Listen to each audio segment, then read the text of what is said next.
చనిపోయిన ప్రవీణ్ పగడాల గారు అది యాక్సిడెంటా హత్య అనేది తేల్చాల్సింది పోలీసులు.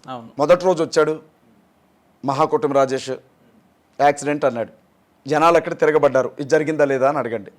పెద్ద ఎత్తున గొడవ చేస్తారు ఇక్కడి నుంచి వెళ్ళిపోయాడు అక్కడ నుంచి. బాగా యాక్సెప్ట్ చేసినంటే అవును, పూలు జల్లారు.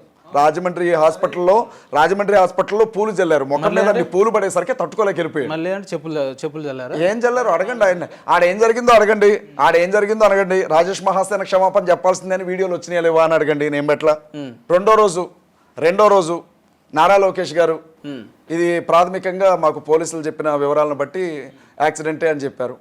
మూడో రోజు వచ్చాడు, అప్పటికే రాజేష్ మహాసేన మీద నిప్పులు గురుస్తున్నాయి క్రైస్తవ సమాజంలో.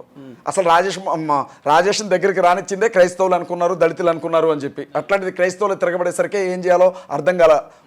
ఊపిరాళ్ళ సార్కి గబగబా వచ్చాడు, పోలీసుల మీద అరిచేశాడు. మీరు కూడా చూసే ఉంటారు. సిఐని సస్పెండ్ చేయాల్సిందే అన్నాడు, ఎస్ఐని సస్పెండ్ చేయాల్సిందే అన్నాడు, పోలీసులు అలసత్వం అన్నాడు, హత్య అన్నాడు, గవర్నమెంట్ని కార్నర్ చేయాలనుకుంటున్నారా అని అన్నాడు, అదన్నాడు ఇదన్నాడు, మాట్లాడాడు.